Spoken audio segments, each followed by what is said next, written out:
Welcome back into the Rounding Third podcast. I'm Nick. We got Harrison and we got Sean back tonight. How we doing, fellas? Good fellas. What's up? Good. All right, before we get going, make sure you just follow our page on Facebook. You can subscribe on YouTube and get our videos there as well.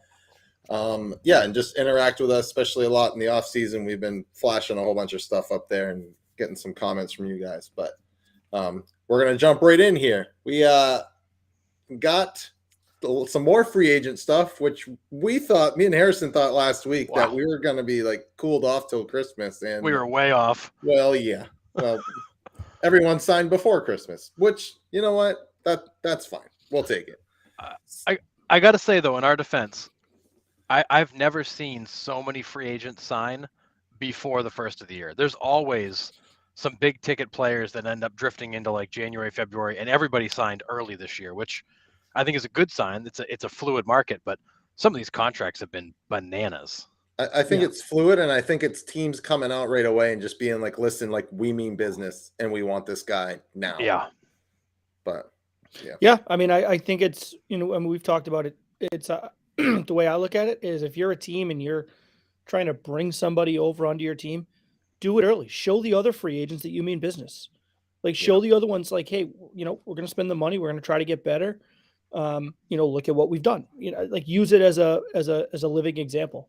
So I'm a little surprised, but I'm not upset about it. I'll tell you that much. Oh, yeah, it's been fun, and now you've got roster set, and you've got now teams are going out and finding those complementary pieces and really building the roster ahead of spring training instead of trying to assemble it right up to the last minute. So it's been good. I mean, for baseball fans, it's been good. You know what your team's doing, and there's still some nice pieces floating out there for teams to pick up. And I mean, Nathan Eovaldi's still out there somewhere. I mean, there's some pieces floating out there. So I mean, teams aren't done making moves, that's for sure. I mean, at least we know the New York Mets aren't.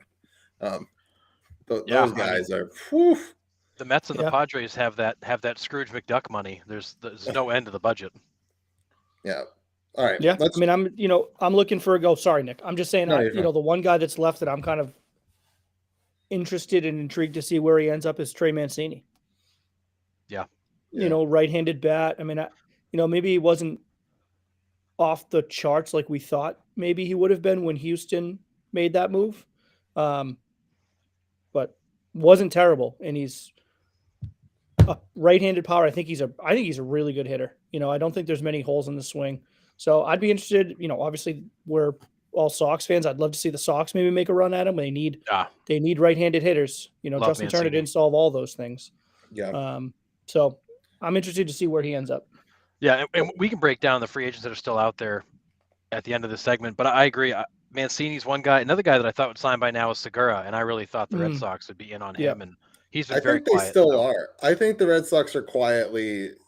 He's still on the back burner there. I think they've been in talks with him because they're one injury away from not having a second baseman because Christian Arroyo can play the outfield, or he seems to be your super utility guy.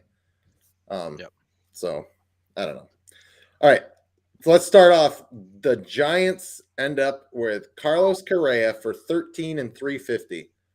So Correa didn't get that high 30s money. No, not even close. He didn't. Not even close. What is that? It was 24, right? Or 25 million a year? Is that what the math breaks down to? Something like that? Yeah, it's 26.9 million. Okay, 27. But still. And he's actually getting a hair less on an annual basis than Trey Turner, which I think as we talked, made sense. Trey Turner was going to kind of set the bar. Correa and Bogaerts to be kind of right underneath that, and Swanson a step behind, and that's how it's played out. I think the difference is the years. I mean, these guys are signing what seems like freaking lifetime contracts, 11 years, 13 years. These are big commitments. 11 to Bogaerts, 11 to Turner, 13 to Correa. These are big commitments to guys in their late 20s, almost 30. Well, that's the thing. I mean, you're seeing these guys signed into their age 40, age 41 season. Yep. And what that's telling me is I know he plays a different position.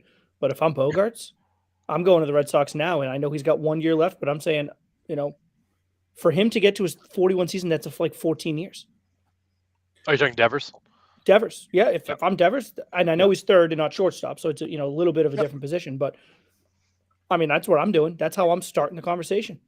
I think also the reason that these guys are seeking these double-digit year contracts is they see the young talent coming up through the ranks now. Yeah. It's not like it used to be. Like all these young studs coming up are coming for your job, and they're coming for it quick. Yep. They want job security, and I don't blame them. I don't blame them No. one bit. Like, I'll take $26 million a year, but you better be paying me for the next 11 years to make sure that I'm your guy. You're not Well, going but to pull it somebody up. but it and doesn't say, "Ooh." necessarily mean like, and I think that's where. Listen, I love Xander. I was saying all along I expected him back in Boston, so it was as much of a kick in the gut to me as anyone else that he Yep. signed. But I'm okay with the Red Sox not giving him 11 years. 11's Yeah, crazy. that's I'm insane. very okay with that because if you look at what they have, I mean, to your point, Nick, right? The Marcelo Mayer is the Right. name you're hearing out of the Red Sox camp. Marcelo Mayer, if worst case scenario, it's going to take him 5 years, 6 years before he is actively every day contributing to the Red Sox. That would still put Xander with 5 years left on a contract. Right. That you know that you're going to bring the young kid in, so you're not going to have to find a way to shed the money, or you're going to pay. Like it just, I don't necessarily think I should say the 11 years means 11 years of job security. But what it does is it just makes the front office think twice before they turn to the young kid. Yep. Right? Yeah. Like it doesn't mean he's not coming for your job. It just means like Well, right. it just means that you better be playing well in 9 years. Because if you're not playing well, money's money. We'll move on to the next guy. Yeah. And So I mean, it's as much of pressure on the player as it is on job security on the front office side. Because if you're No, not playing well I in get- 7 years, we'll move on. We don't care. yeah. Yeah, we're going to they pay can you no buy matter him what. out. Right. They can buy him Yeah. out, whatever. But I mean, I don't know. That's just the way I kind of saw it, was just like, these guys want. I mean, look at who was it signed a couple weeks ago that was it Tyler Alexander that went for the years and not necessarily the money. Because I mean, I know pitchers are different than a shortstop market or whatever.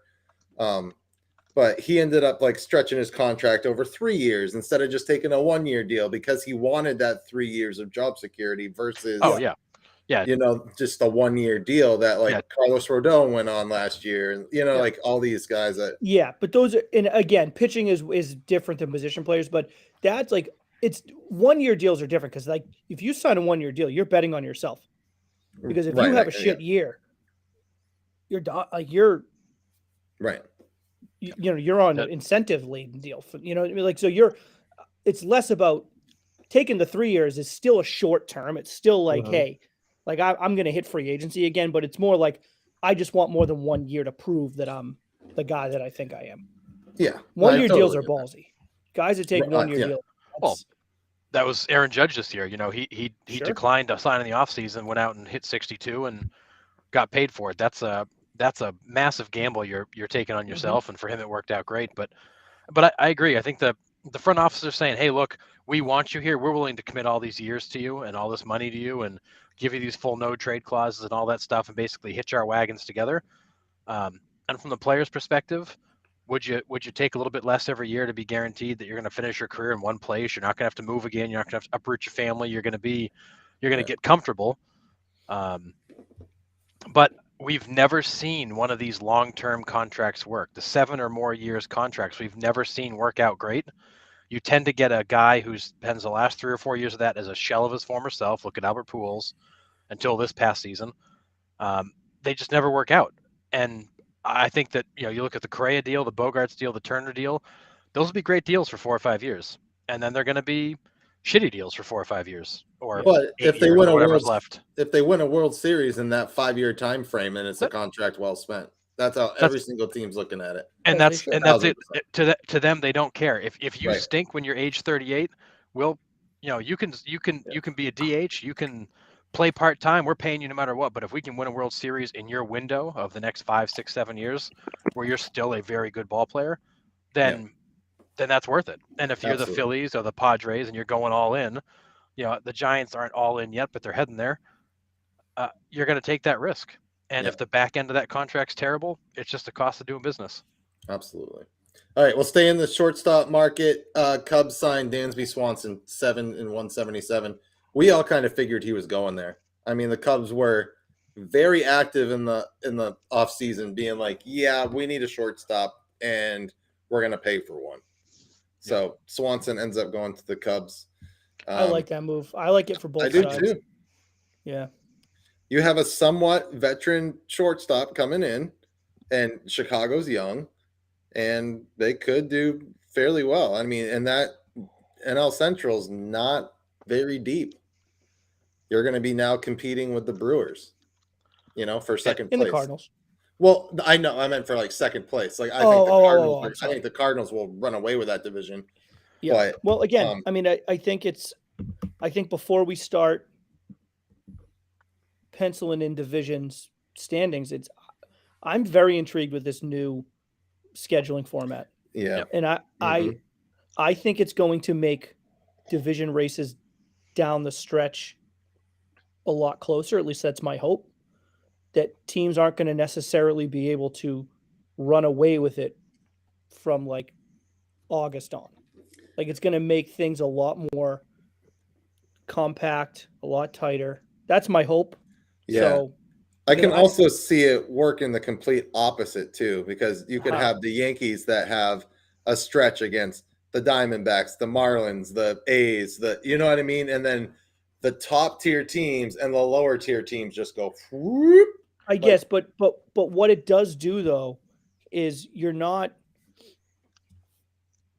the Yankees, let's say, first in the AL East, Toronto second in the AL East, and they play each other 8 times in July and August, or let's say August and September.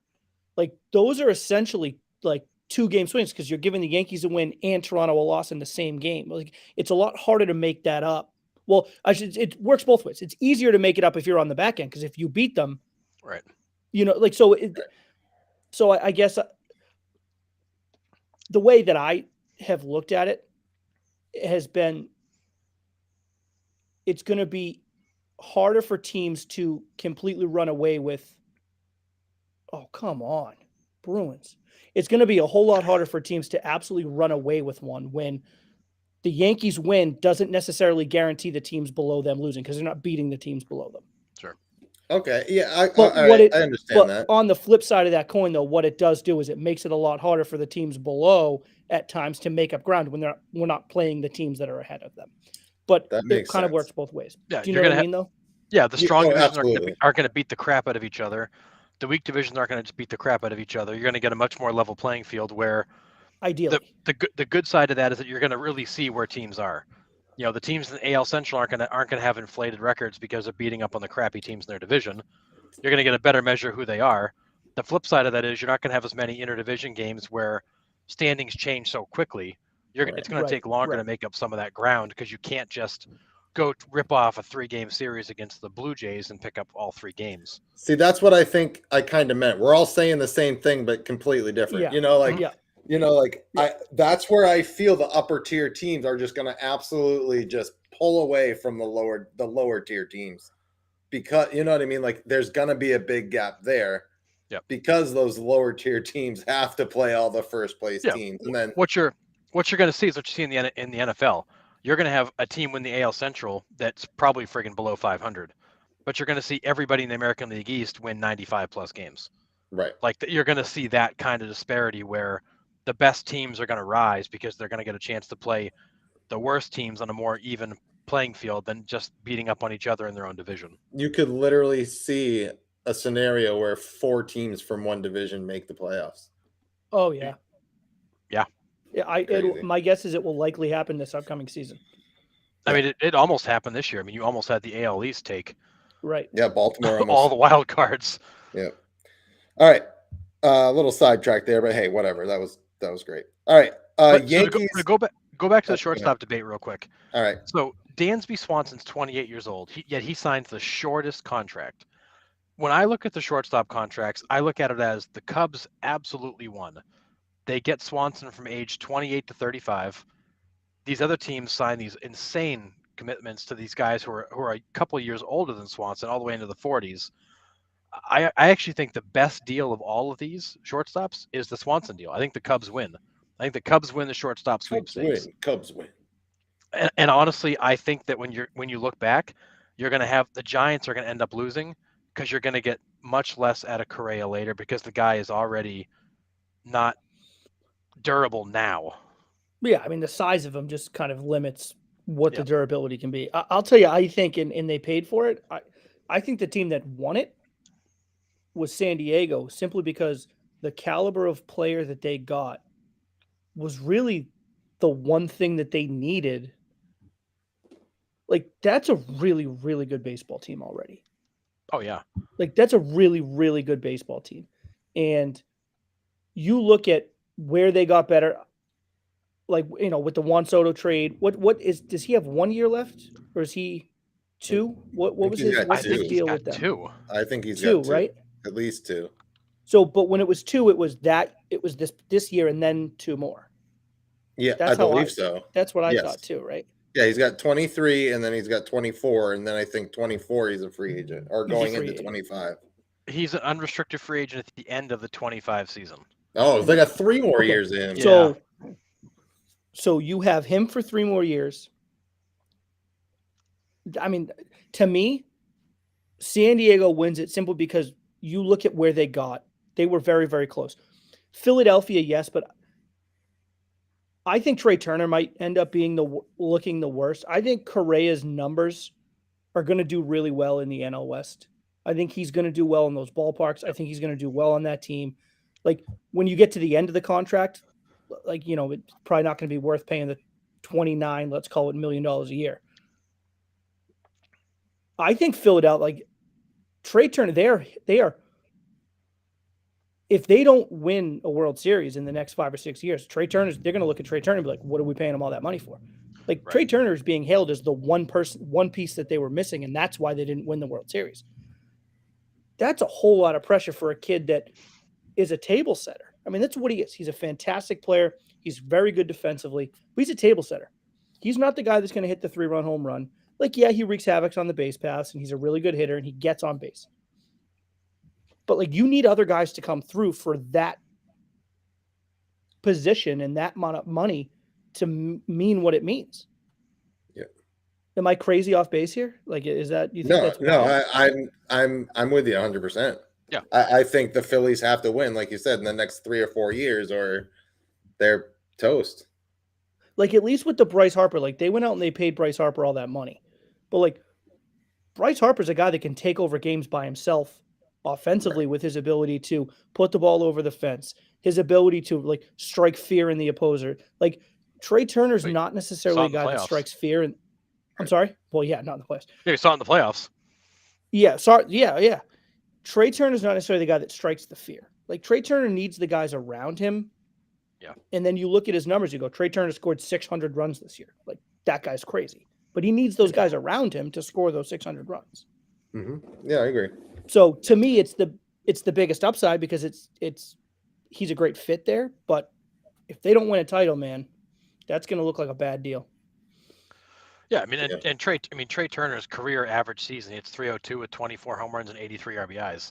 Like the guy makes a lot of noise. But you're right, he's not going to be, and I guess really of the shortstops, none of them are really kind of like middle of the order thumper lineup, game changers. But they're all 1-2 hitters that do a lot of things. But what makes Trey Turner so valuable is his feet. Those are going to diminish because when you look at his base running speed and his range, those are the things he wins on. Those are going to diminish. And the Phillies have a window here, and I think for all these teams, the Phillies have a window right now. The Padres have a window right now because they got to make a lot of decisions the next 2 or 3 years about how that team's going to move forward. And if those windows close and they're not winning, and they haven't gotten over the hump, which signing do you go back and look at as the mistake? Was it Harper? Was it Trey Turner? Was it Bogarts? Was it Tatis Jr.? Like who? There's going to be a lot of players that you're looking around at going, we thought we had the right group in place, and come to find out we didn't. Yeah. I'm pumped to see like all 4 shortstops on different teams. Like none of them re-signed with their teams. Like that's the part to me that's crazy. Kind of bummed the Mariners didn't pick one of the 4 up, but that's just me. But and this whole free agency period, there's been very few players going back to the team they came from. We really, I mean, Well, the Think big about the one, big free agents. Judge being the Yeah, big just one. the big Yeah, one. he was Judge the did only go one. back. Right. Yeah. Everybody else has gone somewhere else. Rodon to New York. All the shortstops went somewhere else. I mean, for the most part, all the starting pitchers have gone somewhere else. All the closers have gone somewhere else. Like there's been a lot of movement this year that I don't think we typically see this much movement, and we definitely don't see it this quickly. So speaking of Rodon, he signs with the Yankees for 6 years, 162. So Yeah. after we bash the Yankees, Nick, for not doing anything, they go sign Rodon like 24 hours later. This They is made a move. this is exactly what the Yankees needed to do. I like agree. no qualms about it. Like this is what the Yankees needed to do. It's the move they 1,000%. needed. And Rodon came out and was like, "Listen, I want to go to New York." I mean, he was public with it. He was like, Yep. "I want to be a Yankee." Yeah, So he changed his tone really, really quick. He was very open to things, and he was just locked in on New York, and boom, a deal got done a couple days later. And I mean, he might be the best pitcher on that rotation. I'm not a Garrett Cole fan, and I think we've all said that aloud many times. He's not the guy, but boy, you add a power lefty like Rodon to that rotation. That rotation is nasty, and that Yankees team is a lot different with him in it. Yeah. I mean, everyone who listens to this knows how I feel about Rodon. So, I mean, I think the Yankees got a lot better with that just because he's not just. I do think he's the best pitcher in the rotation. I think he's better than Garrett Cole. But it's not just you added your best pitcher. It's you added your stopper. You added your guy that when you go on a slide, Carlos Rodon gets on there and you somehow find a way to figure it out. Not to say he doesn't lose, because of course he loses. But when it matters, this guy's going to drop his nuts and he's going to throw a good game. It's just what he does. He's a bulldog. He's a bulldog that has nasty, nasty stuff. So and he's 30, entering his prime. I mean, the guy he's a winner. He's yeah, and I'm not pumped that he went to another AL East team, but I will say I'm excited at the prospect of being able to see him pitch in person this upcoming year. So I'm hoping I can get to one of those. It's almost like the Red Sox could have used a lefty starter, but anyways, well, who's to say they didn't try? They have a I'm guy. Sure That's true. tried. It's true. I'm sure the Sox tried. Yeah, the Sox have a guy. We just haven't seen him much since 2018. Yeah, damn bicycles. All right, so we have the White Sox signed Andrew Benintendi for 5 years and $75 million. I mean, Benny's a nice piece. Yeah, it doesn't do anything for the White Sox, really. I don't think. I mean, maybe. The White Sox are always the team that we all look at and we're like, the White Sox should have no problem winning this division. You're in Chicago, man. Like You're in Chicago big and they market have with a a lot good of money. roster. And they have a good roster. Yeah, It's I mean, just I think they can't get there. I think it's a helpful addition to the roster. I think who's going to manage the team next year? I think that's an important question. Sleepy Tony. I think if we get the right guy in there, because it is a talented team, Nick. I mean, they got good young pieces. I think Benintendi just adds to that. I think he quietly, I think kind of an under the radar season last year, just because a lot of it was in Kansas City, and people tend to go under the radar in Kansas City, and then the trade to New York happens, and then he gets hurt, and then he's not really finishing the year. Never saw him. But he had some sneaky good numbers. I mean, he's the guy. I think the power numbers are probably going to be down. This is what you got last year power wise is probably what you're going to get from him for the rest of his career. Yep. But he's a guy that doesn't strike out a lot, puts the bat on the ball. He's an above average defender. I don't know if he's a year in, year out Gold Glover, but he'll get you one here and there. Yeah. He's an adequate outfielder. Yeah. I mean, I say more than adequate. Yeah. I would say, yeah. I mean, yeah, I would say better than decent. I say he's a good fielder. Yep. So yeah, I mean, I think it's a nice piece for the White Sox, and I think, like you said, it depends on who's on the bench for them. I think really that's huge. do. I think that's huge for them. Yep, 1,000% with you. Yeah, an average season for Benintendi, he hits 279 with 16 and 84. He's a nice outfielder. Yep.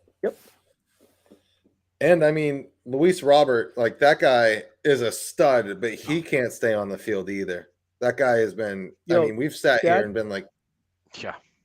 The American League Central is obsessed with discussing players that can't stay healthy because they have him and Byron Buxton. And those are know. two Oh, guys God. that year in and year out, and Byron Buxton Byron Buxton, if he plays a full season, he's going to be in the MVP conversation every year. This He guy might be one of the is five so, most so talented good. guys in all of baseball. He Period. could be a He is 40-40 guy. He is so incredibly good. It's not even funny. Yeah. He is Just so good. And you see how important he is to that team. When he's healthy, all of a sudden, like, watch out for the Twinkies. And then he gets hurt, and then it's just like the Twins stink. Like, Yep. he is Look at so, that. so good. He's It was so a good. game against the Red Sox. He was on a tear. He was like 18 for 22. And then he Every got ball hurt. he hit was 120. He hit a He's a freak. rocket off the wall, slides into second, non-contact, Mhm. and boom, on the shelf for 3 weeks. And I'm like, Yep. dude, what did you Yep. you just slid into second? Yeah, my knee, Yep. dude. It's done. Like, yeah. It's amazing It because was he crazy. literally is one of the top 5 most talented guys in all of baseball. But you can't. Mhm. He's like Jacob DeGrom. Like, the talent is unreal, off the charts good, but you just can't keep the guy on the field enough. It's Stinks. he's 'cause- the best part of literally the best part of April baseball is the fact that Buxton's healthy. Yeah. Like, you can watch him in April, and then I he gets hurt, and then it's just love like him. you just can't watch him. But No. that's the best part of baseball in April is Byron Buxton's not yet hurt, so you can watch him play baseball. That's insane. Yeah, he's great in April and May. He usually misses June, July, and August, comes back in September, and the Twins are out. Yeah. We'll stay in the AL Central since we're talking about them. The Guardians sign a veteran backstop in Mike Zunino. Now, this doesn't necessarily move the needle, but it gives you a veteran backstop for some nice pitch. You got Tristan McKenzie. You still got Shane Bieber. You have some nice peaches. You have some nice pieces in that starting rotation, and you have a veteran backstop like Mike Zunino, who can actually get into a ball here and there and hit for you a little bit.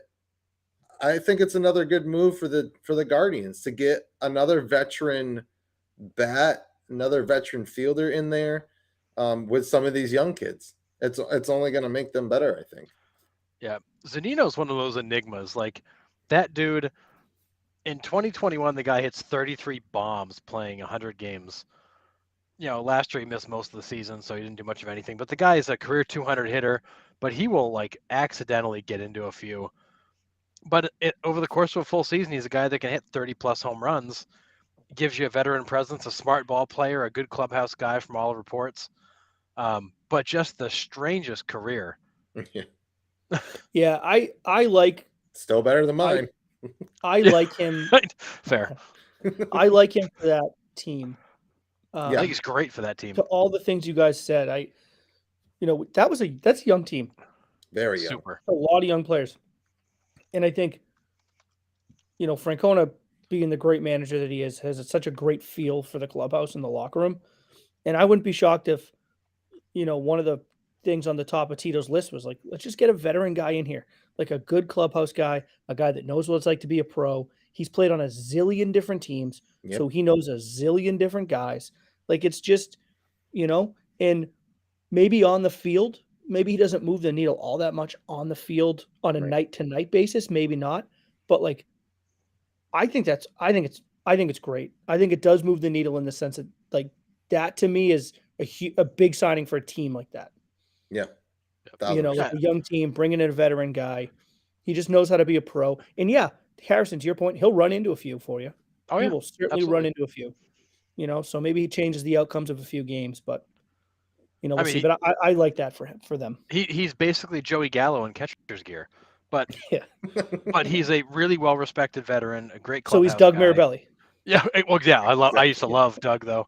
Me too. Nothing was better than him getting friggin' police escorted back to Boston that time. The best baseball moment of all time. Yeah, but I mean, you look at the Guardians. That young core is still intact. They've kind of very quietly added Josh Bell and Mike Zunino. Yep. Bringing in some veteran guys, some thumpers that can add a little pop in the middle of the lineup when they need them.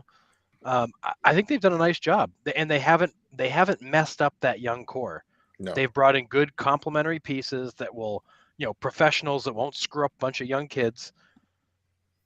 And I kind of like what they've done because they've gotten a little bit better, and they've allowed those young guys to continue to have their spots and grow and flourish. And Tito's the right guy to steer that younger crowd forward. And those younger kids are only gonna get better. Oh my Dude, God, they're so good. another year of Stephen Kwan, So good. another year of Oscar Gonzalez. I mean, these kids coming. I say, I lost him. I had another name in there, but still, I mean, these kids are all of them. right. I mean, they're just gonna come back and just Jimenez. I couldn't think of. Oh, yeah. You know, like another year of those three, like they're just gonna get better. It's crazy. Yeah, it's great. All right. Let's move over to the LA Dodgers. They signed Thor and they signed JD Martinez. I don't have the specs on Thor, but JD Martinez is 1 for $10 million. I mean, sure. Yeah, and Thor was 1 year, $13 million. Okay, so some low risk, not a lot of dollar contracts to fill out the roster. The Dodgers I find interesting. You know, they've got some big holes that were created this offseason. You know, Justin Turner was a big piece for them. Trey Turner was a huge piece for them. You know, I know that rotation is still nasty because you're going to get Walker Buehler back for a whole season, and you still have their other core intact. But they've done very little. I think JD Martinez is not a bad addition. He basically fills Justin Turner's spot. Syndergaard is a depth play. He is, but I mean, we saw JD last year in Boston, and still a good hitter, and still when he's streaky is the doubles hitter, but he's lost the power. Oh yeah, it's gone. And you're going to a ridiculously difficult home run park in LA. Oh yeah, like that is so. I don't think he's a middle of the order bat anymore. Like I think if he's in the Dodgers, he's batting 6th. Yeah, 6-7. Yep, I agree. He's he's going to hit in the middle third to bottom third of the order as a DH, and yeah, he doesn't really do it for me there. No, I actually feel like you look at the Red Sox basically swapped JD Martinez for Justin Turner.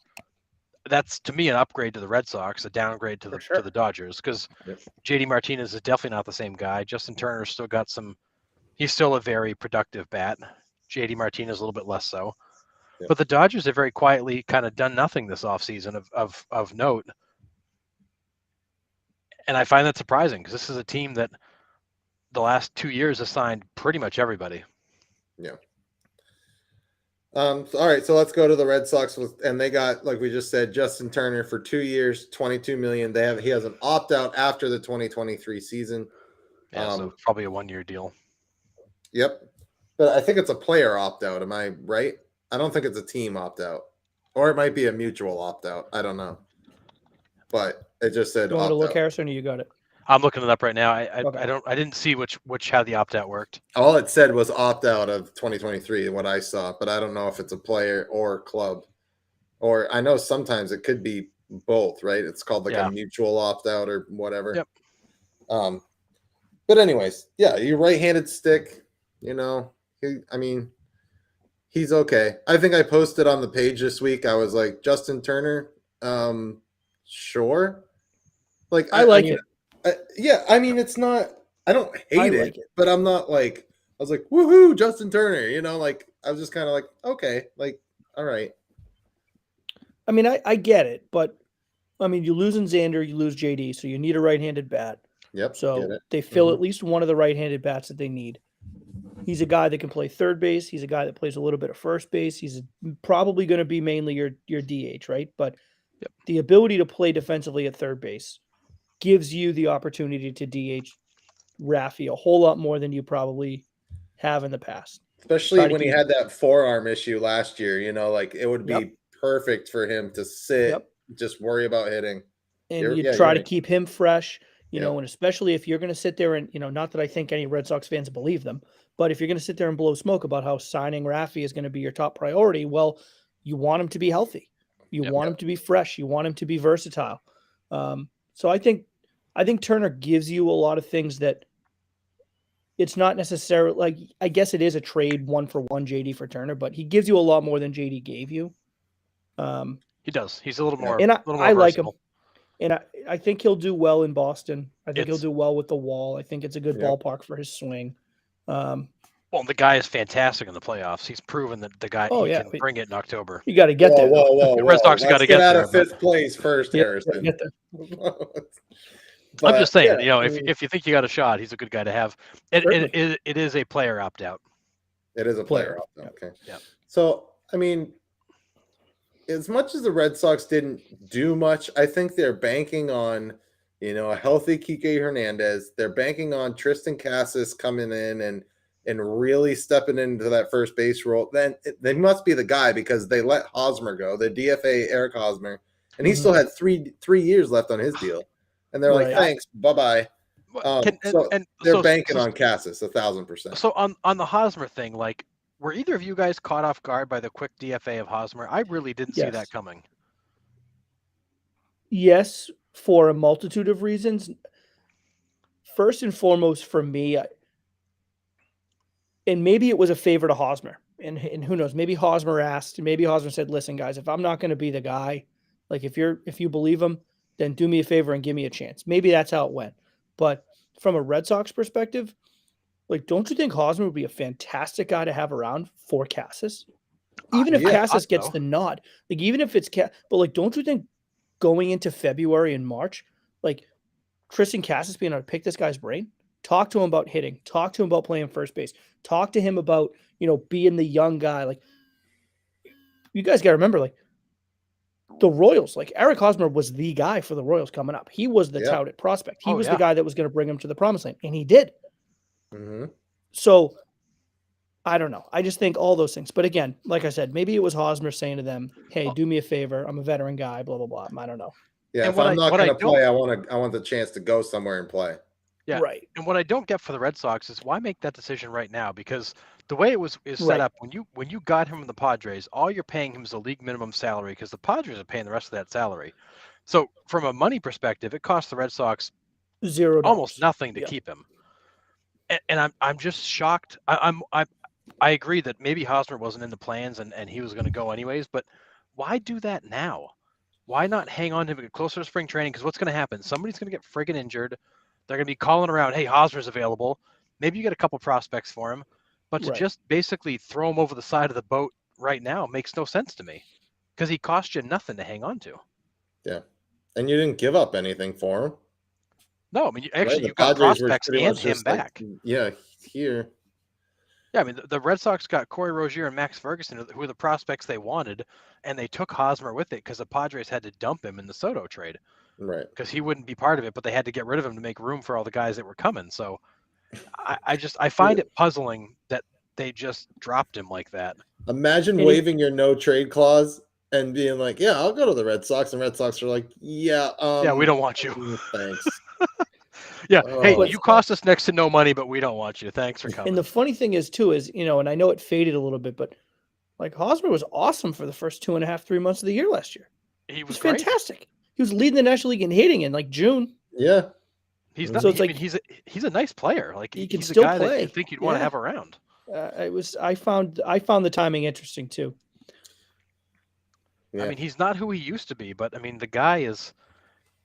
He still puts up decent numbers. He plays good defense. He's a decent bat, and he's experienced. I mean, he's only 32, but he's been in the league for 12 years.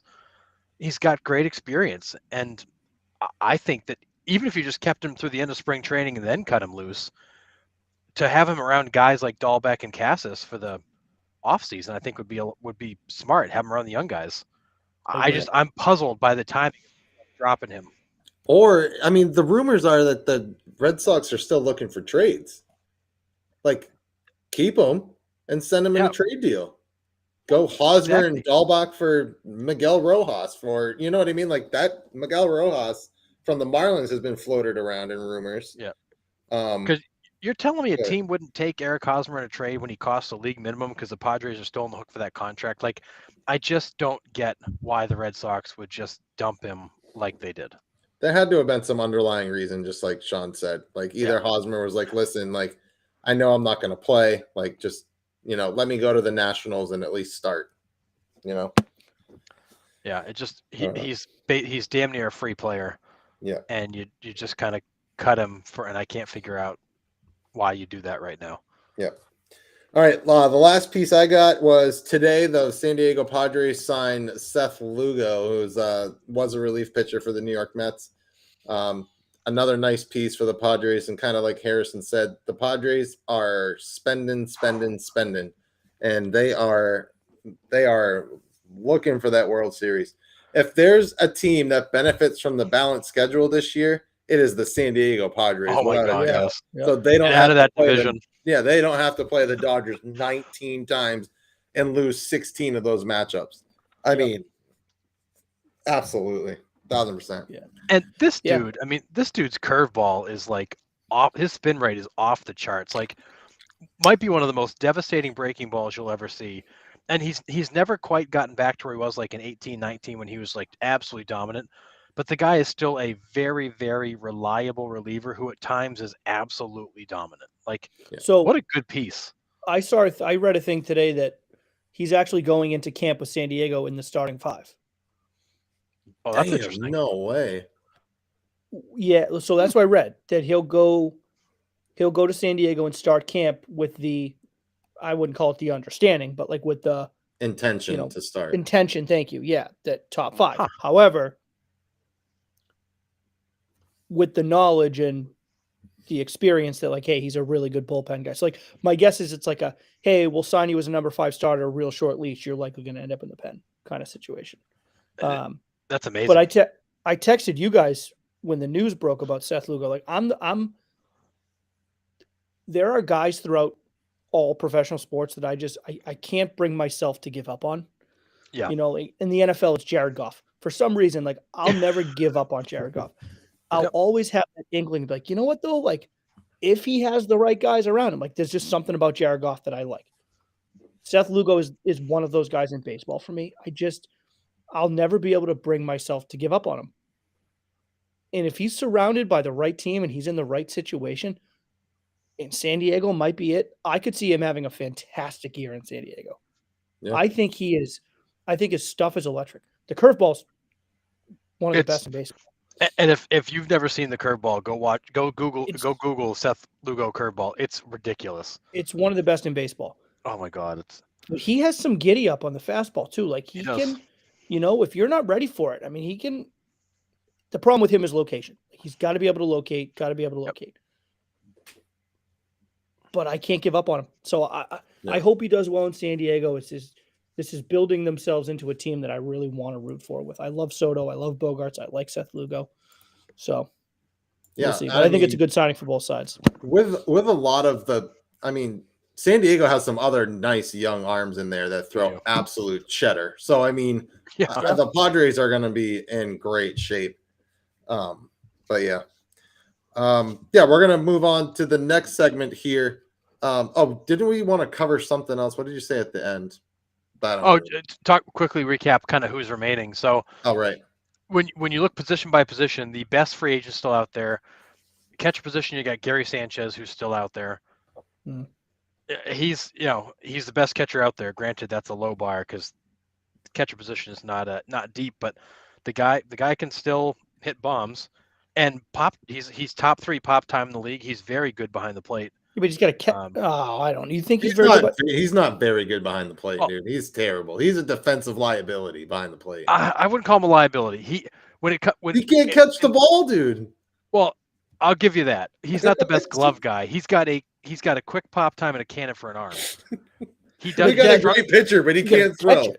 No, he struggles handling the breaking balls in the dirt. He was so good early in his career, then he kind of stopped being able to handle it. Lazy. I wouldn't call him a liability.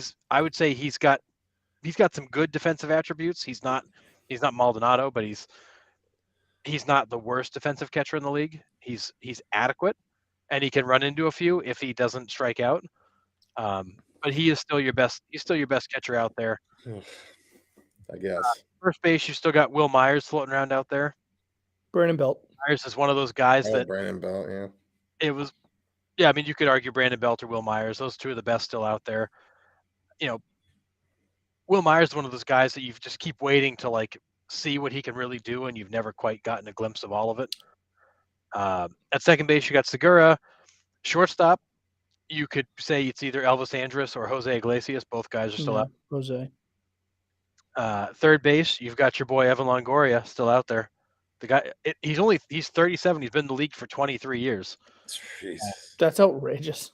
I'm joking, but 23 years. it feels like he's been around forever. In the outfield, you got Jurickson Profar, who had a monster season last year He did have a great year with San Diego. and has been relatively quietly sitting out there. You got Adam Engel, you got Adam Duvall, you got Michael Conforto, who we didn't see at all last year. I think Conforto's the big one that's kind of floating around by a couple teams here. And But He's a teams Seattle are nervous. boy. I wouldn't mind Yes. seeing him going back home to Seattle. He's from there. Teams are nervous because nobody's seen him since the shoulder surgery that kind of like Right. surprisingly happened. Yeah. Right. A lot of questions about kind of his health. Trey Mancini, as Sean mentioned, Nathan Eovaldi is still out there, and reliever out there that I wouldn't. He may show up as a setup guy somewhere, but Craig Kimbrell, who's at times been dominant and at times been incompetent, but he's still got a very live arm, and he's still out there. I mean, he did well in LA last year. Well, he lost the closer role when he kind of imploded, but Yeah, but I mean, I mean, he still did all right. He still had a he's been good. decent season. And a couple other guys just to throw out there, just to keep in mind. Michael Wacha still out there. Michael Wacha, when healthy last year, was nasty. Was very good. His problem is health. It's been his problem for like 5 years. I'd love to see the Sox bring him back. And He's not a rumors number are one, the but Sox. he's a depth guy. Like he's a guy that when he's healthy, man. I mean, I'll put him up against any other 3-4 starter in most of baseball when he's healthy. I mean, he was 11-2 at the 3.32 last year. I mean, he's Yeah. 31, all kinds of injury problems, but he's a great 2 or 3 starter on a lot of teams. Yeah. Aroldis Chapman's out there. He's only 34. Scumbag. He's a dirtbag, but the guy can throw gas. Does he still have both legs, or is it still infected? I don't know. He's probably got new tattoos that have gotten infected since then. I love a player who gets a tattoo during the middle of the friggin' season and misses time because of it. The guy's such an idiot, but man, can he throw a baseball hard. Matt Carpenter, whose career came back to life last year. Will Smith is out there. I mean, there's still some good pieces out there. Teams that need depth plays, or maybe even a starter at some positions. They're Will out there. Smith, the reliever, right? Or Yeah, sorry, Will Smith, the catcher? reliever. Yes. Okay. Because I was like, Will Smith, the catcher, man, I would be paying out the wazoo for him right now. No, sorry, Will Smith, the bullpen arm, not the actor who smacked the crap out of Chris Rock. Yeah, or the catcher for the LA Dodgers. I mean, Yeah, no, man, if he was out there, that's a different story. I mean, I would take Will Smith, the reliever in Boston. I'd give him a flyer. Why not? Bring Craig Kimbrell back and throw him in there and take Brazier out of the mix in the 7th inning. Dude, the Astros traded for Will Smith at the trade deadline, and then the guy didn't even make the postseason roster. They didn't even use them. Yeah, That's how good they were. God, crazy. It's just not right. But so there are definitely some good free agents out there. There's still some starting caliber guys out there. There's still some really good depth plays out there. You know, the big names are all off the board. You know, the headliners are gone. Yeah, which is rare to be December 19th, and they're all off the table. I'll say there's one more headline that I expect, and maybe it's not a free agent, but it's Tatis. With San Diego giving Xander that money, Xander's their shortstop. Now, I know he can play other positions, but to me, I think the smart move is just to get rid of him. Where's he go? And what's it bring back? And who's willing to? Because at some point, San Diego's going to say all the right things. They're going to say, oh, we're happy to go into the season with Tatis playing whatever, XYZ position. I don't know. Where would they put him? Somewhere in the outfield. I don't know. But they won't be. He's another distraction waiting to happen. He's another shoe waiting to drop. Like, to me, like, you did what you did. You have Soto. You went out and paid money for Bogarts. You went out, you brought in Seth Lugo. Not that he's, Jacob deGrom, but I mean, you're making moves to make your team better. Yeah. To me, this has all the makings of them just dumping Tatis, and I'd love to see where he ends up. Yeah. Well, and I thought of you when I was reading some articles this morning, Sean, because it's already starting. So Xander Bogaerts' camp came out and basically said Xander is a shortstop. He's an everyday shortstop, period, end of story. Tatis Jr.'s camp came out and said he's always been adamant he's an everyday shortstop. That's the position he plays. He was signed as a shortstop. He'll be the shortstop.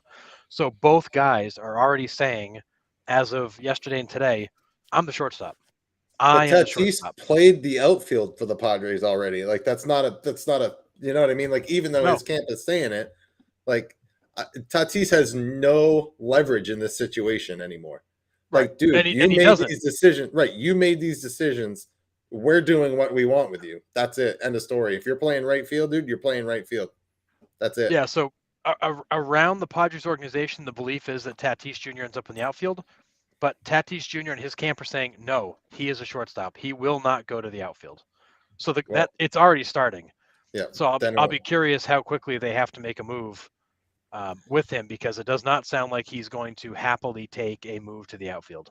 Yeah. Then he'll just end up in New York, which is fine. That's what all indications are showing. He would go to the Yankees. Yeah. The Yankees have the young pieces to get him. Yeah, or some other team that's got a bunch of young talent that's willing to take a flyer on him. But to have both camps are coming out and saying that they're the shortstop. That's the Padres are going to have to deal with this here soon. Yeah, I'd be careful. If I'm San Diego, I think this is a scenario where I see them completely overplaying their hand, where we saw the way Tatis acted in the offseason and off the field when he was the shortstop of the future, playing the position that he wants to play. Yep. He was immature and he couldn't keep it together. If you force a guy like this to play a position every day against his will, how long is it going to be before he does another bonehead thing? Like, I don't know. Like, and I guess maybe I'm just being pig-headed in this, but like, to me, it's just not worth, like, you've already moved on from him. Right? For all intents and purposes, you've already moved on. Yeah. You traded for Soto. You signed Bogarts to the big contract. I mean, the understanding is they're still trying to sign Soto to a long-term deal. Like, for all intents and purposes, you've already moved on from Tatis. He's a talented player, don't get me wrong, but I just don't know if it's worth the clubhouse distraction, the clubhouse flags, whatever we want to call it, to keep him around and play a position that he knows and outwardly says he doesn't want to play. Whatever. I'd try to move him, get back what you can. And if you don't get a haul, you don't get a haul. It's just money. Right. Yep. Exactly.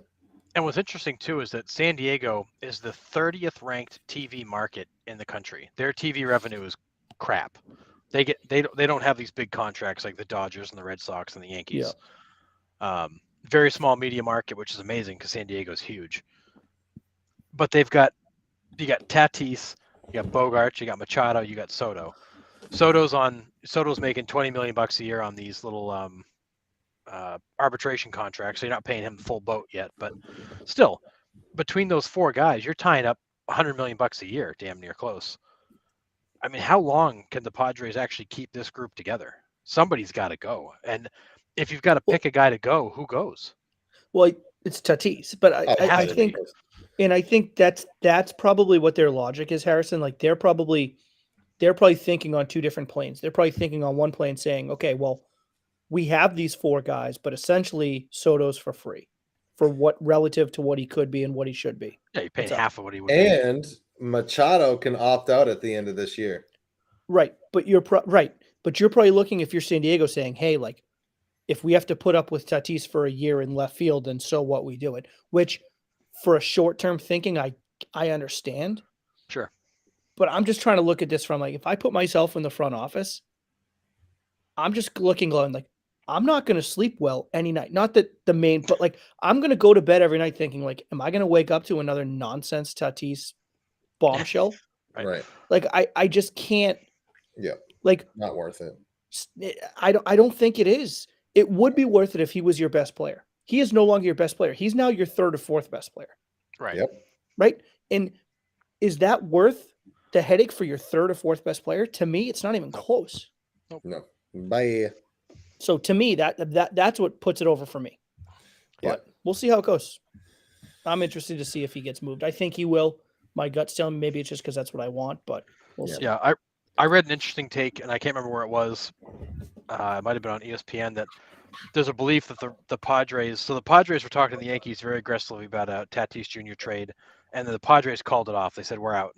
We're not going to move him." When was this? Granted, that was a couple days ago.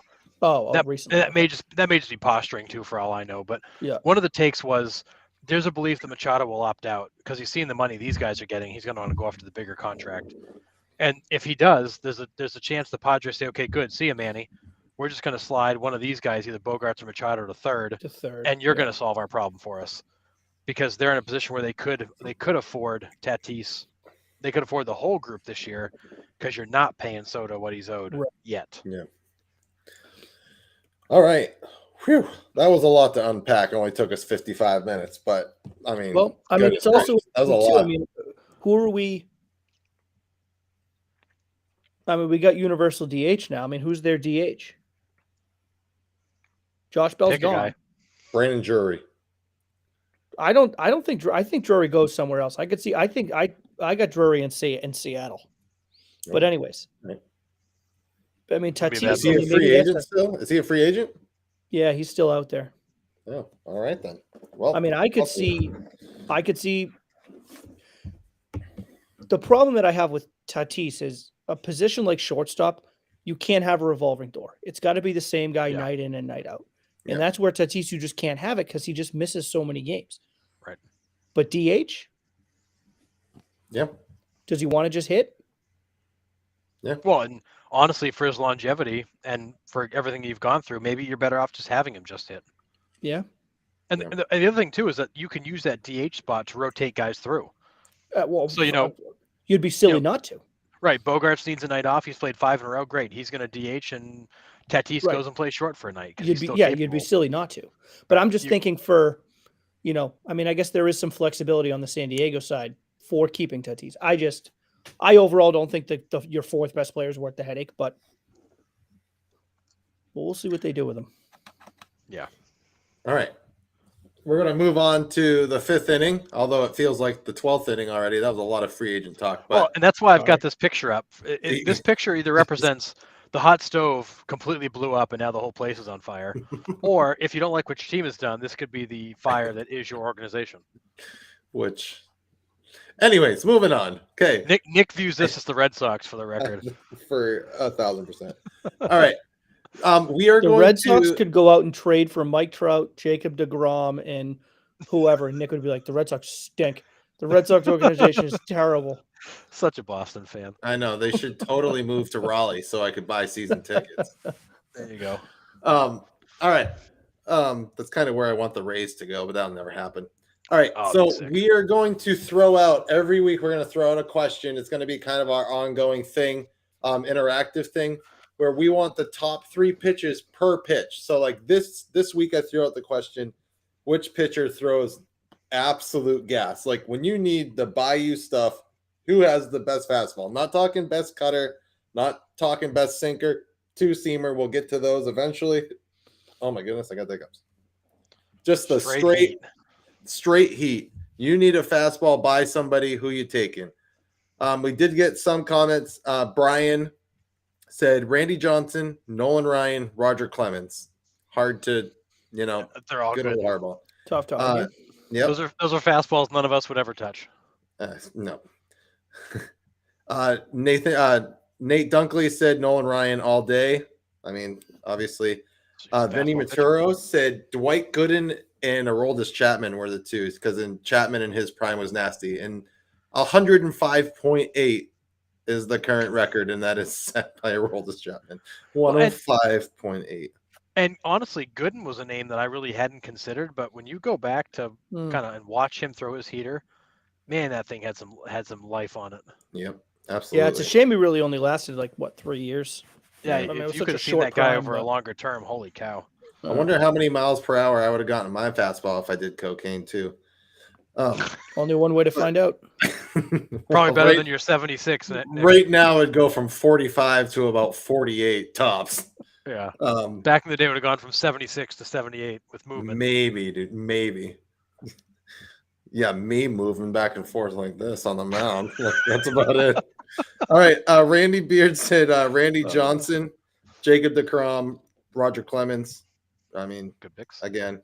And then Morgan said Bob Gibson, Aroldis Chapman, and then Steven Strasburg was sneaky, nasty fastball. Yeah. I mean, that's a good one too. I mean, when he was with Long Beach State, the hype of him coming out of San Diego State. San Diego State, sorry.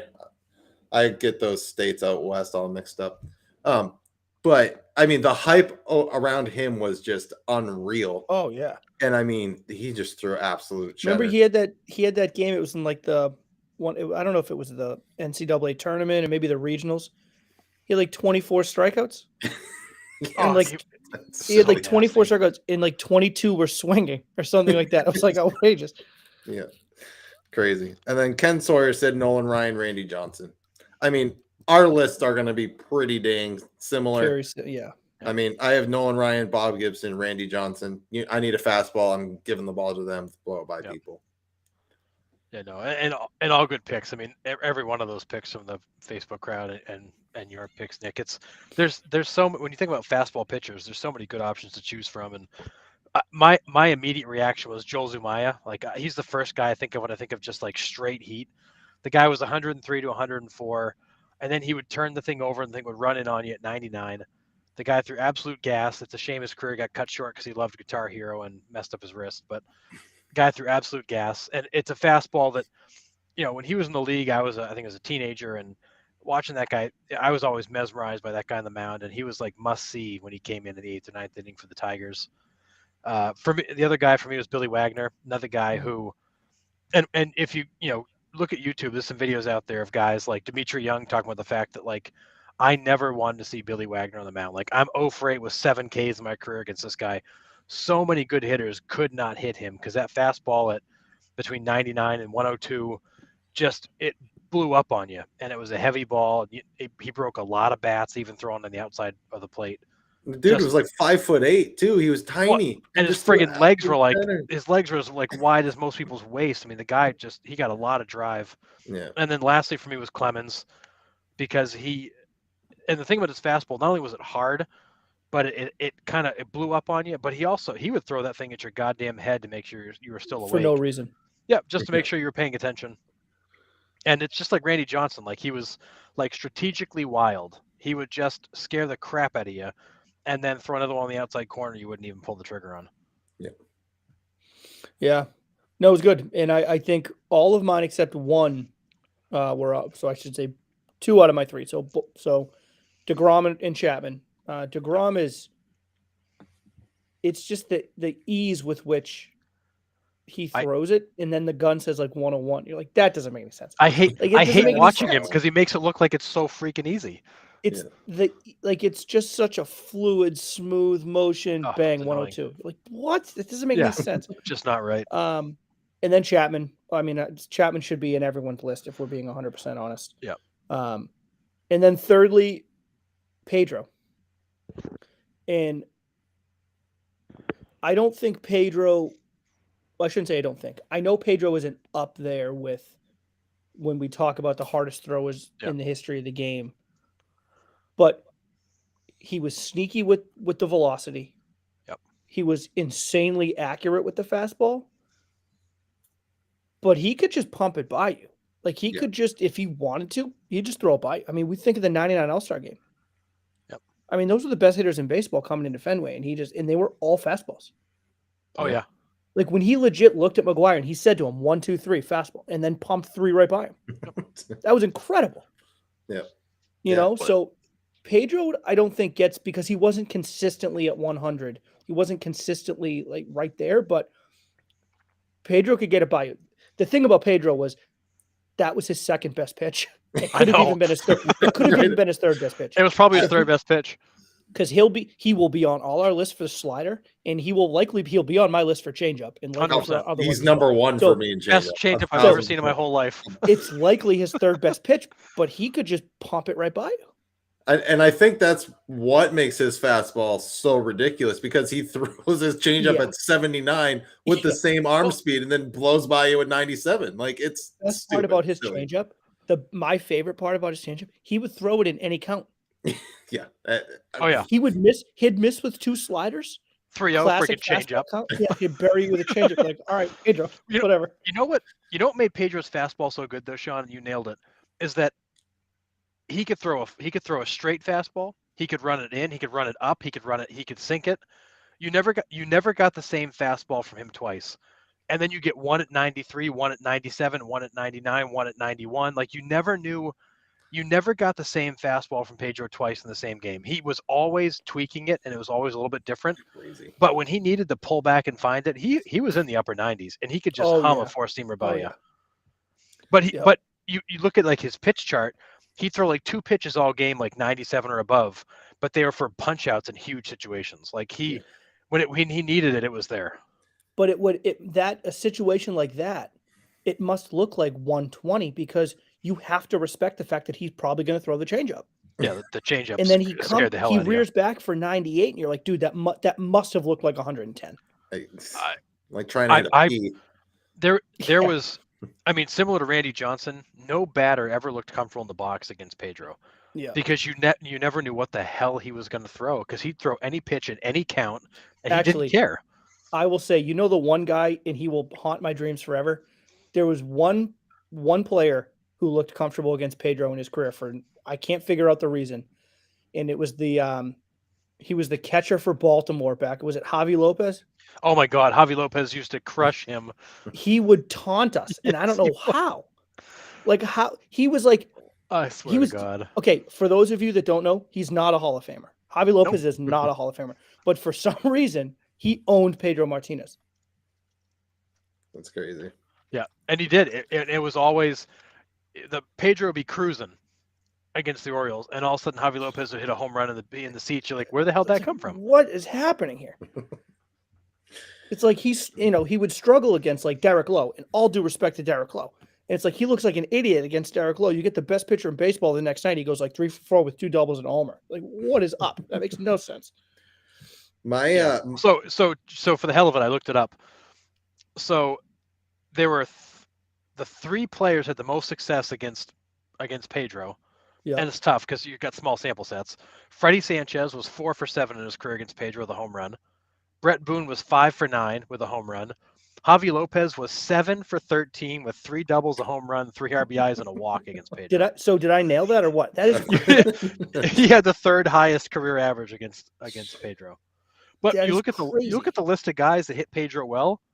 It was Freddie Sanchez, Brett Boone, Javi Lopez, Enrique Wilson, Luis Castillo, Mike Jacobs, Jose Guillen, Randy Wynn. Like it was all guys that were it was all contact guys that would just like they'd let Pedro do the work and they'd catch a fastball and dump it in the gap for a double Javi Lopez, 7 for 13 career.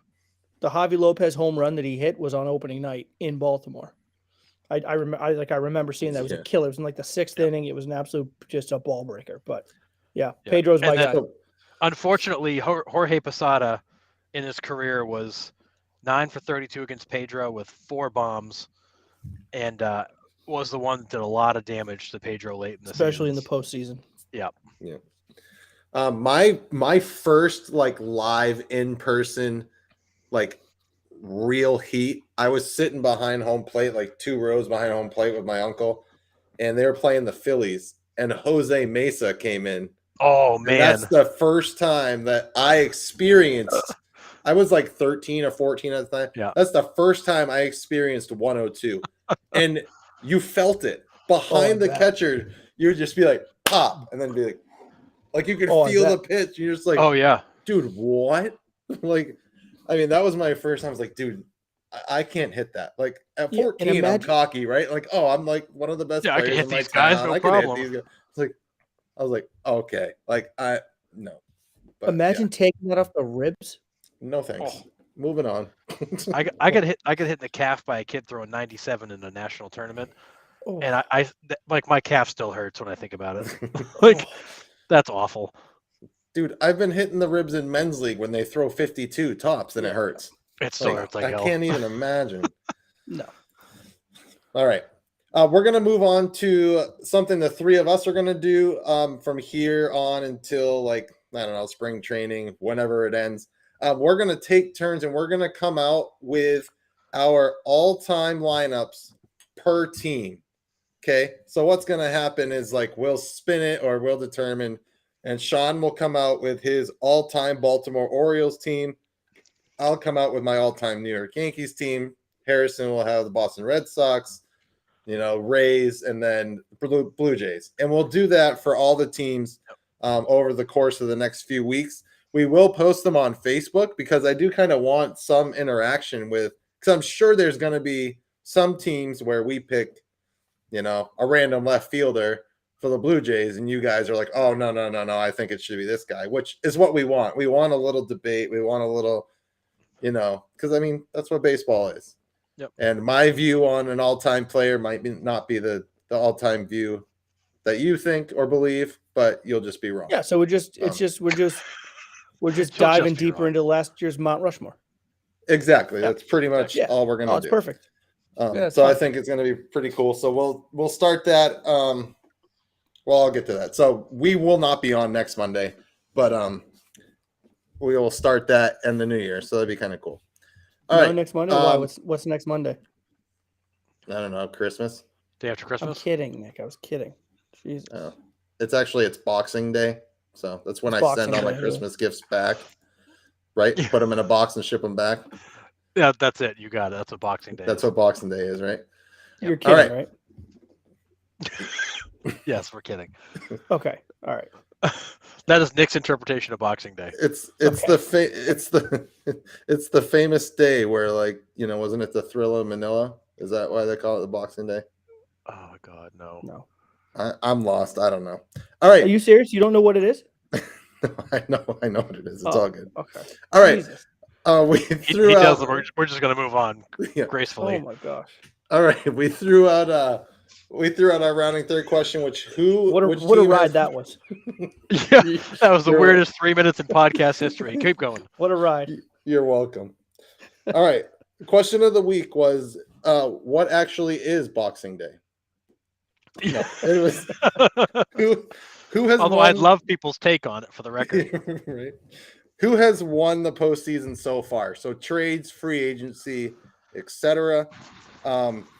Nate Dunkley chimed in. He said the Mets love the short-term contracts, but also picking up Brandon Nimmo was, I think, the biggest move. Yeah, Nimmo's a big one for them, especially since the Yankees were the front runners for him. So at least that's what the rumors were, anyways.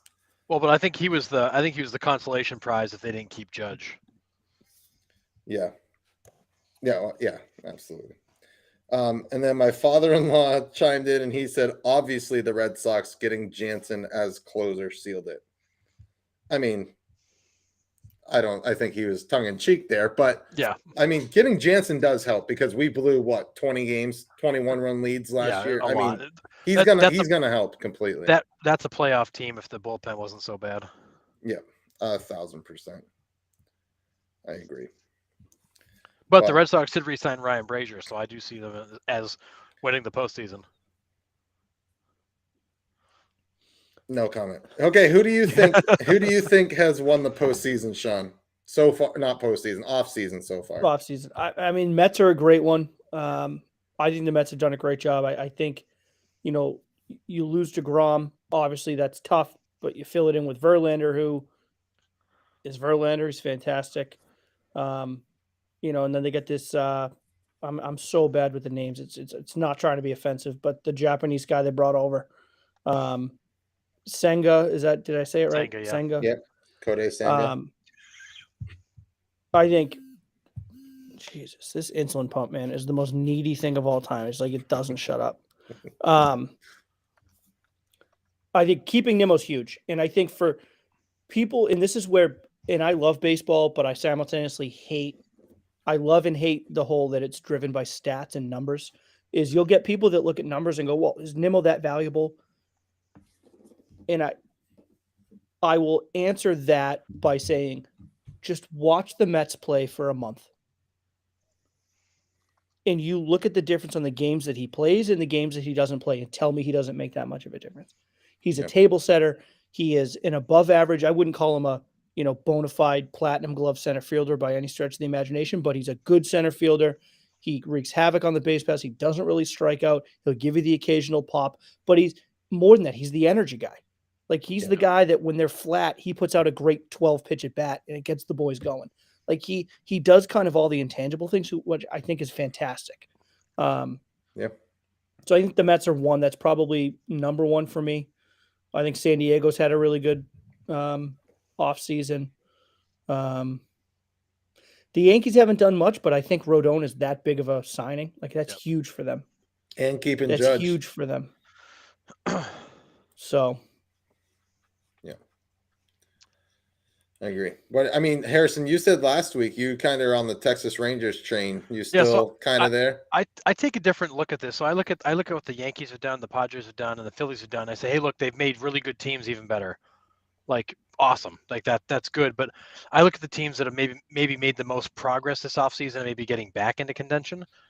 And for me, I look at what the Rangers have done. They come off the Seager and Simeon year.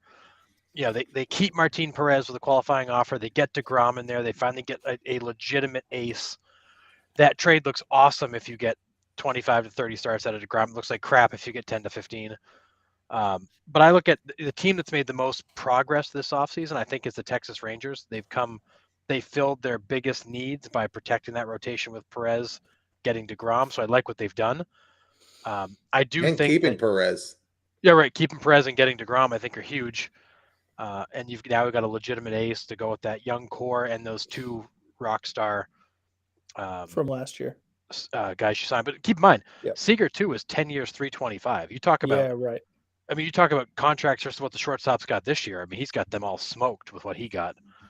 And you push John Gray to the third spot, right? Which helps gives the depth. him a better opportunity to win ball games. Absolutely. I think, instead of having him be the ace. And that was a team that came on really strong in the second half of the season once they really kind of got settled in, and they made some changes. And we said it a couple weeks ago. It's a team that scored a lot of runs. They just gave up a lot more than they scored because they were top 3 in the American League in runs scored. Yeah, they can hit. So their offense wasn't a problem. Getting guys around the bases to touch home plate was not their problem. No. It was defense, and it was keeping balls inside the ballpark. So, I'm with you, Harrison. I think that's a good call. I think you look at a team that just from where they were to where they got, they're a lot better.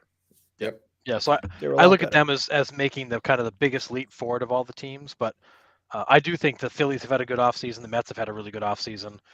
Stealing Verlander is huge. Oh, Cubs too. Bellinger, Swanson.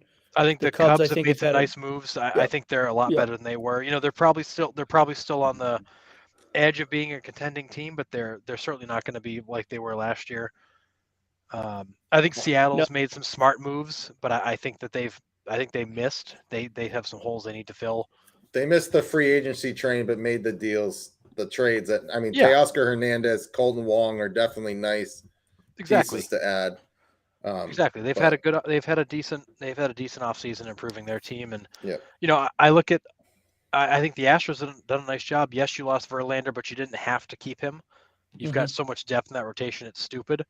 Jose Abreu is a big improvement over Yuli Gurriel. That's a big increase for them. They just re-signed Michael Brantley. Yeah, Brantley's an underrated player who they didn't even have in the playoffs last year. No. Because he was hurt. So I think a lot of teams have had a good offseason, but I do go back to I think the Rangers have made the biggest leap forward of all the teams. But they're in a hell of a division to try to make up ground. Yeah, they are. I agree with the Texas Rangers wholeheartedly. I think you hit the nail on the head there. The Mets, obviously, but I think the additions of Josh Bell and Mike Zunino actually for the Guardians, I think, help. Does it give them a huge boost forward? No, but it might get them past the Yankees in the second round. It's a team that proved they were dangerous before that. I think those guys only make them better. And they need someone else other than Jose Ramirez to drive them in. Another year of Oscar Gonzalez, he's going to be that guy. Yep. Josh Naylor is Josh Naylor. He's fine. He's right. He's fine. That's what I mean by that. That's the perfect description, Sean. He's fine. He's fine. Yeah. But you add Josh Bell in there, a significant thumper. Another switch hitter behind a switch hitter. It's going to be hard to get those two guys out. Going through the lineup each time. So with Steven Kwan always on first or second. I think Bell's a great move for them. Yep. Yeah, the Indians have very quietly had a good offseason and certainly improved a team that was already young and coming. And I also find I'm surprised at the teams that have done nothing. I'm surprised the Orioles have done basically nothing. The Rays have done basically nothing. The White Sox have kind of not done much either. The Angels, who got off to an okay start, have again done what they usually do and done nothing. It's puzzling. It's puzzling what some of Yeah. these teams are thinking. I think the Angels are sitting back and waiting to unload the wallet for Ohtani after this year is what my guess But- would be. But I actually That's think you're just better my off to guess. let him go because you're not going to win with him. Let him. Don't spend the money. I But I guess agree. But I mean, smarter people than I go through it. I guess I would like to ask if that's the plan, then what? So, like, we're not spending this year because we want to spend money next year on Ohtani. But then next year rolls around and then we pay Ohtani a ton of money and then we won't pay anyone else. It's Right. like, well, then Still got what? nothing. Yeah, right. So, like, I'd Yeah, love to know the logic behind that. There isn't any. I think that's the you case. just I keep think, the two best players in baseball there in last place for their entire career. yeah, That's what- Artie Moreno's going to sell the team, and he could give a crap who they sign in the offseason. I don't know. They got off to a decent start, adding some good pieces, and then they just kind of stopped. And in typical Yeah. Angels fashion, they made a couple moves that look really smart, and then they do nothing after that. And you're like, okay, where's the rest of it? Like, you guys should be better than this. I got really thought they were going two- to take a run at one of these big shortstops. And I was hopeful. St. Louis too. St. Louis missed the boat, and I don't know where that Mm. leaves them. But they had a massive hole that they did not fill. Tatis. Yep. Maybe he's the answer. I would love to see him in St. Louis. I don't think the Yikes. fans in St. Louis would like him. No, but I tell you this: if there's an organization like I look at them, they are just Mm. a very well-run organization, top to bottom. 100%. And if there's an organization that's going to get him to get his shit together, it's going to be St. Louis. I would love Totally. to see him there. I think he would look so good in that uniform. Oh yeah. I think he would fit so well with that in that lineup. Oh yeah. I mean, you imagine Arenado, Goldie, and then Tatis. You literally And go then Tyler O'Neill, Tatis, Arenado, then- Goldie. Oh man. Oh my good lord! I mean, that would be they would be must-watch TV. That's 100 man. home runs, but I at would- least between the I three would of them. I would buy MLB TV just to watch them. buddy. I'd give up my Mets fandom if that happened to be a Cardinals fan. That would be incredible TV to watch every night. Yeah. I could It's- sport those baby blue Cardinals. Oh, I love the Cardinals uniform. I've Buddy. always been the Cardinals have always been my favorite National League team. They're my number 2 Buddy, behind I the Red just- Sox. But I just talked that into happening in my brain, so I need that to happen I like it. now. But I need that to happen. I think you nailed it. There's not a lot of organizations that could take in a guy like Tatis and put him back on track. The Cardinals absolutely could because they do not put Top-notch up with that crap. organization. Yeah. One of the best. Yep. The fans Later- would hate that move on its surface. They would freak out for weeks about it. Yeah. Well, I will say this. I think St. Louis, in addition to being passionate fans, I think they're very smart baseball people. They are. Absolutely. And I think they would I would like to think that they would get the positive side. Like they would be like, all They right, would. like this guy's a baseball player. He is one hell of a baseball player who, if we're being honest, I just think needs a change of scenery. It happens Yep. all the time. Guys just need a fresh start. Yep. I agree. No place better than St. Louis, man. That's Yeah. such a great fan base, and Oh, they would. You're right. They would freak out for a little while, then they would get it. They'd embrace him, and then he'd probably do well. And they just got Wilson Contreras, another nice That's bat. That's a behind great. the bench.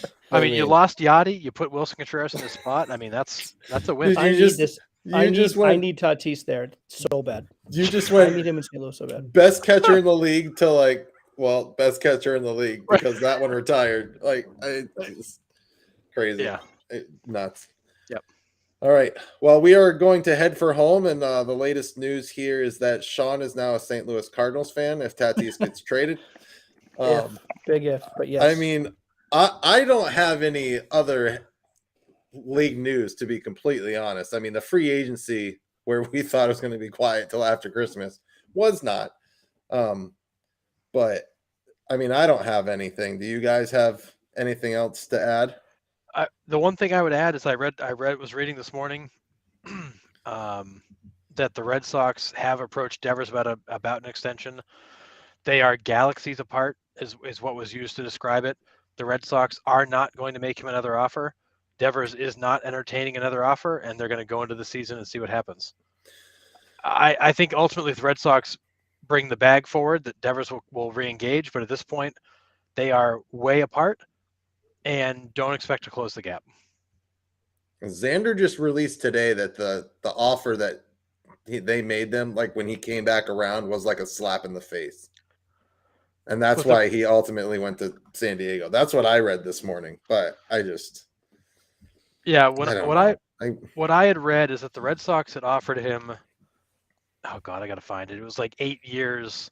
Was it 8 years, or was it no 6? Was it 6 years at 160? They offered him a lot annually, but they didn't offer the same length. Right. The last I heard is for the offer was like more annually than what he got from San Diego, like 28 a year. Yeah, Right. much more. But he wanted 6 years. 6 years. The Red Sox last offered him was 6 years, 168, $28 million a year. Yeah, right. That's exactly what I heard. Yep, 6 at 168. And I can tell you this: I don't think if that's what Xander's talking about by saying that's a slap in the face, I disagree with that. It's wrong. It's not a slap in the face. No. And if you think that it's the years, if you think that 6 years is a slap in the face over 11, then you're just a crazy person. Because $28 million a year for a shortstop is not a slap in the face. No, he would have made the most per year of that whole group. Right. Yeah. They were going to pay him as the best shortstop in baseball behind Corey Seager. For 6 years too, not 3. Right. Like that's where and again, and I'm not begrudging Xander. If you want your money, you want your bag, go get your bag. I wish you all the best. But don't turn around and say they gave you a slap in the face. Because if that's a true, if that's an accurate offer, that's not a slap in the face. That's a legitimate offer. That's a legitimate offer from a franchise that wants you back, but also has an eye towards the future, which I think is the right way to do it. So and you're paying him till he's 36, which you're gonna start declining. Like, you're not on the TB12 method, buddy. And the TB12 method is actually going down the tubes this year, but that's another story for another day. But the TB12 method is to throw your family to the curb, but keep playing football. Easy. And go 3-11 on the season. But I mean, paying them to 36, and like you said, and also keeping the Red Sox future in mind with, Story's contract would be out by then. Marcelo Mayer is hopefully up by that point. That was what the Red Sox could do and what could offer. They couldn't offer any more years. And the money was there. And honestly, he's a 30-year-old shortstop, 6 years, 168. You're going to pay him at the top of the market for really probably his best 6 years coming. That is a market deal. What the Padres offered is not a market deal. It is we're desperate to put somebody into the spot deal. You know what it is? It's a Scott Boras deal. That's what it is. 100%. Yep. It's a deal that Scott Boras went and got, and that's why you pay a guy like Scott Boras, and that's fine. Yeah. Yep. Yeah. I don't know. But if the Red Sox, I think I said this last week, was like, if the Red Sox don't back up the Brinks truck for Rafael Devers, I mean, you're going to lose Mookie Betts. You're going to lose Xander Bogaerts. You're going to lose all these homegrown guys that are just being, shipped away to somewhere else. And if you didn't pay Mookie Betts is a perennial MVP candidate. Every single year, the guy is in the discussion, healthy or not. If you're not going to pay, Rafael Devers is an elite left-handed bat. Elite. Maybe not defensively, but at the plate, he is elite. Yeah. You got to pay him. Yeah. And I here's the problem is I think they'll try. I think they want to. I think Rafi wants to stay. Xander wanted to stay. I think the problem is the fans, because you lost all of the goodwill with the fan base, with Mookie, it even started with John Lester.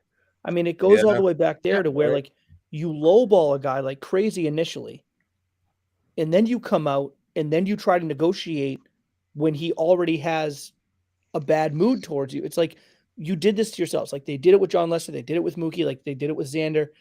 Like you've lost all the goodwill. I think they want him. I think he wants to stay.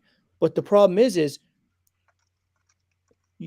you can't continue to talk about how you have an eye towards the future when you had the opportunity last year to lock up Xander You had the opportunity this year in the offseason to lock up Devers. You're going to let them get to the free agency year.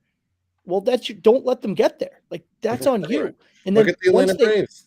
once they do get there, then they're going to get the bag from the other. They're going to, like, San Diego's going to overpay for Xander. Like, Right. if you let Rafi get to free agency, and it looks like they're going to, somebody will significantly overpay more than you should. Like, they're going to pay more for Devers than he should be paid. Yeah. 100%. And then the Red Sox won't match it. And then we're going to be pissed. And we have every right to be pissed, but the Red Sox also have every right not to match it because that's a ridiculous offer. So what's the difference between the New York Yankees lowballing Aaron Judge and pretty much slapping him in the face midseason, and then Judge still being able to return to New York? What are the Red Sox doing differently, or what are the Yankees doing differently to retain Aaron Judge versus what the Red Sox are doing? Because I mean, they're both given. You think it's the money at the end of it? Like, it's a track the record. Initial. I think the Red Sox have proven since 2018 they're not going to pay market value for a free agent. They're not going to sign these big contracts. They're not going to give the guys these 25, 30 million bucks a season deals. They're not going to give them the 10 and 12-year deals. But so that's the difference, though. I'm not so sure. I think the Red Sox have proven that they will give 20, 25, 27, 28 million a year. They tried it. They're not going to go to. Well, they're not going to give you the 10 years. Right. Right, which is totally different. I think the track record is probably a good point. I think teams look at it and go, like, well, if that's how you treated Lester, if that's how you treated Xander, if that's how you treated Rafi, the Yankees don't necessarily have that track record. But I also think the Yankees, when they didn't reach an agreement with Judge in the offseason, midseason, then he went to the market. I don't know this, but I wouldn't be shocked if the Yankees said to Judge, go out and get your offer, come back to us, and we'll give you more. Yeah. Okay. Fair. And that's what the Red Sox won't do. And they shouldn't. And what do I care? It's not my money. But that's an outrageous. It's a dangerous way to do business. Oh, and ultimately, Judge re-signed with the Yankees because he had an offer from the Giants. His agent called the Yankees, and he and I believe it was Hal got on the phone. And basically, Hal's question was, what does it take to keep you? Judge and Boris, or whoever's agent has said, we need this. Hal goes, done. Are you staying? The answer is yes. I honestly think the Steinbrenners, I look at this as a structural problem for the Red Sox. John Henry isn't involved anymore. He's off chasing Formula One teams and soccer teams. He's not involved in the Red Sox anymore. It's Chaim Bloom's running baseball operation, just like Dombrowski did, because Henry wasn't engaged back then either. He's off chasing other stuff. The Steinbrenners are still in that office every day, banging on the front office, making noise, talking to the players. Hal got that deal done. He and Aaron Judge one-on-one. John Henry wasn't getting involved. Chaim, do what you got to do. If he goes, whatever. And Chaim Bloom was not going to match that offer because that's not in his repertoire to go and do something like that. And I think the Red Sox have an issue where the ownership group is now removed. And it's Chaim Bloom. It's Chaim Bloom's got a budget and he's just working with what he's got. And it's not in his repertoire. It's not in his background. It's not his approach to go spend big money on these guys because he never did it before, which is funny. His counterpart, Andrew Friedman, who's in LA, threw everything he did in Tampa out the window and now spends like a drunken sailor. So I don't know how that's different, but I honestly think that Chaim Bloom does not have the same kind of budget Andrew Friedman has, and he's trying to build a team with what he's got, and signing these guys to $28, $30 million contracts over 10 years just ain't going to be what they do. And that's going to cause guys like Devers to leave, Bogarts to leave, Betts to leave. I just hope to hell he's got a stable full of young people coming up because we can't become the Tampa Bay Devil Rays or Tampa Bay Rays and be a perennial, in the mix team. Like this is not a market that's going to handle that. Yeah, agree. All right. Well, that was a lot today. Like I said, we will not be on next Monday. Hope everyone enjoys their Christmas, enjoys their holiday. I will be putting out I want the best 3 pitchers to ever throw a curveball, the old Uncle Charlie, the old deuce piece. Okay, 3 best curveballs. And then Me, Sean, and Harrison will discuss on our all-time AL East teams, and we will have those when we come back on January 2nd, 3rd, Second. whatever that Monday Yeah. is. Second. And we will see you all then. So just pay attention to the page. Have a Merry Christmas, and we'll see you in January. See ya.